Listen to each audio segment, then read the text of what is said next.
What's going on, guys? You know who it is. Back, of course, with another boxing video. Um, got a sore throat, so if I clear my throat a bunch of times in this video, I apologize. But I've been collecting some data recently, and I got some pretty interesting numbers for you guys. Um, Basically, what prompted me to do this video was the fact that I see a lot of people posting, um, you know, adding up Willie Pep's first 45 opponents' losses and comparing it to Floyd Mayweather Jr.'s opponents' losses in his first 45 fights. Not really a fair argument. Of course, I'm sure you guys already heard the numbers. It's something like Pep's first 45 opponents had like 790 losses or something, and Floyd Mayweather's opponents added up had like 190 losses. I don't know, something like that. But you know, you can't really compare numbers like that, because you guys know that the first couple years of someone's career, they're going to be fighting mostly scrubs, guys with losing records, or guys with only a couple wins or a couple fights on their record, shit like that. But a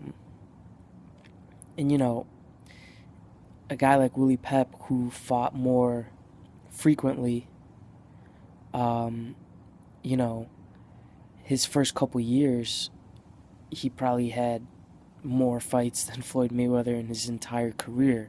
So if you can't really compare someone's entire career to the first, what Willie Pep had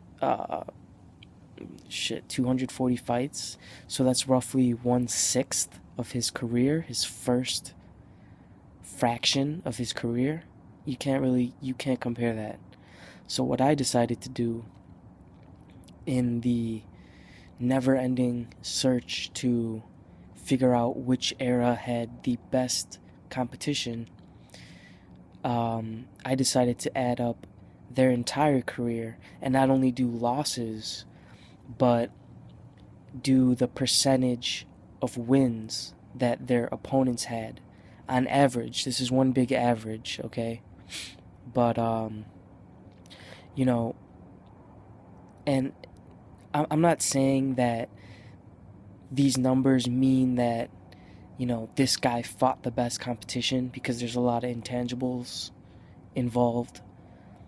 So these percentages, they don't mean everything, but they mean something, okay? They are telling you which guys fought the fighters with the best winning records, the highest percentage of wins. Okay? Like I said, I added up, I took all their opponents, added up all their wins, all their losses, added them, and basically you can figure out, as a whole, their opposition level, like who fought the highest percentage of winners. Okay?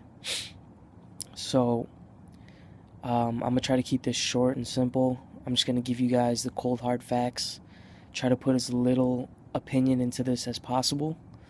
But yeah, I hope you guys appreciate this, because it took a long fucking time. And yeah, it's just it's if you guys really want to look at numbers, you have to put it in percentages, and this is a much clearer picture than adding up someone's first, specific number of fights and then looking at their losses, especially when comparing guys that are 60, 70 years apart, okay? So without further ado, Willie Pep, okay? Willie Pep, and I'm just gonna say his, his opposition level But when I say that, what I actually mean is his opponent's percentage to win on average. Okay? I hope I'm not confusing anyone here, but I already explained how I collected the data, so shouldn't be too confusing. But here we go. Willie Pep's opposition level was 60%. Okay? So on average, his opponents won 60 out of 100 times. Their record would be something like 60-40. Alright? That's throughout his entire career. And Willie Pep's percentage of wins was 95%. So out of all his fights, he won 95% of the time, which I don't even need to say anything. That's pretty fantastic. That's the second highest number on this list. I got 5 fighters, but yeah, it's the second highest number. Number 1 is obviously Floyd Mayweather, because he's 100% still.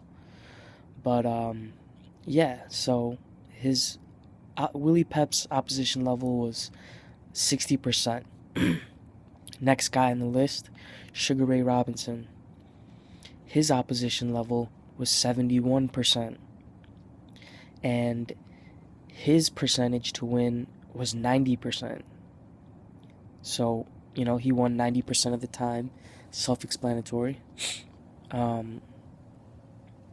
Next guy on the list, Muhammad Ali. His percentage was 81%. Okay. And his percentage of winning was 90%. Yeah, 90%. Everyone on this list is at least 90% wins. Themselves, not their opponents. Okay? So, who was I just on? Ali, right? Yeah, Ali was 81% opposition level and 91% winning percentage. Okay? Next guy on the list. And this guy to me was the most interesting, because those people that say that boxing peaked in the 80s, these numbers directly correlate with that. The next guy on the list is Sugar Ray Leonard, okay? And his opposition level was 87%, okay? That's fucking fantastic, okay? I mean, his opponents won, on average, 87% of the time. That's only 3% away from Sugar Ray Robinson's own record, his winning percentage, which was 90, like I said. Okay? I grew up my whole life hearing that boxing peaked in the 80s, and like I said, if you want to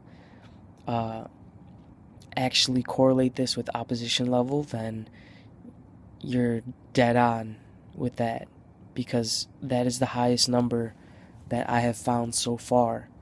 And just by looking at BoxRec and seeing everyone's resume, I mean, if you guys want me to put someone on the list, let me know and I'll do it, but I doubt you're going to find anyone higher than 87%. I mean, that is just fucking ridiculous.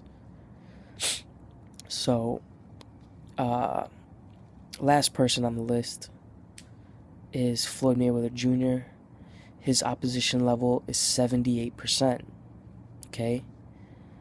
And, of course, you guys already know that his winning percentage is 100%. So,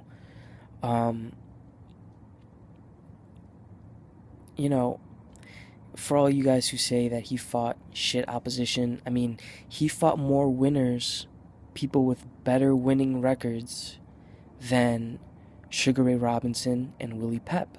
He's pretty much in the middle of the five guys that I named. Um, a lot of people say that Ali fought the hardest opposition. Can't really argue with that. Like I said, 81%.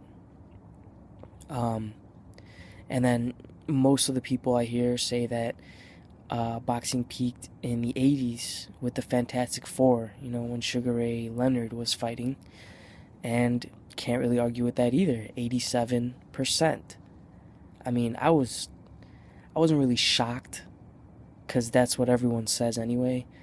But I mean, damn, dude, 87%. That is fucking ridiculous. Okay, but yeah. I'm not gonna tell you guys how to interpret this. I hope I didn't confuse anyone, but you can take it however you'd like. I'm gonna go over the numbers one more time. Willie Pep, 60%. Sugar Ray Robinson, 71%. Muhammad Ali, 81%. Ray Leonard, 87%. Floyd Mayweather Jr., 78%. Alright? Like I said, interpret it however you'd like. If you guys want me to put someone else on the list, I mean, you guys could figure it out yourselves. It was really fucking an annoying process, to say the least. But if you guys want me to do it, I'll do it. I know Boxing Disciple asked me to put Henry Armstrong on the list, which I should have. But I haven't had that much time to do videos lately.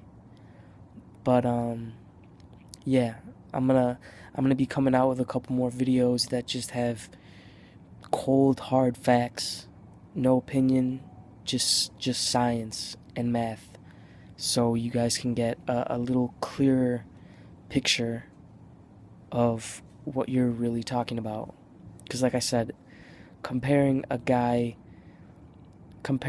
entire career of 45 fights to his, another guy's career first 45 fights when he had almost 250 fights, completely not fair. And if you're only mentioning the losses, I mean, what about the wins? You can't say it like that. You have to put it in a percentage. Because yeah, what if Willie Pep's first 45 opponents had 730 losses or whatever, but they had like 10,000 wins in total? I mean, that would shoot him up way higher than anyone else on this list. So yeah, I hope you guys get a little clearer picture from this. Like I said, I'm not going to tell you how to interpret it. I'm not saying that this actually does prove the opposition level through the eras of boxing, but in my opinion, it does mean something. It's cold hard facts, man. Who fought more winners? And there you go. There you have it. I'm on to the next one. Peace.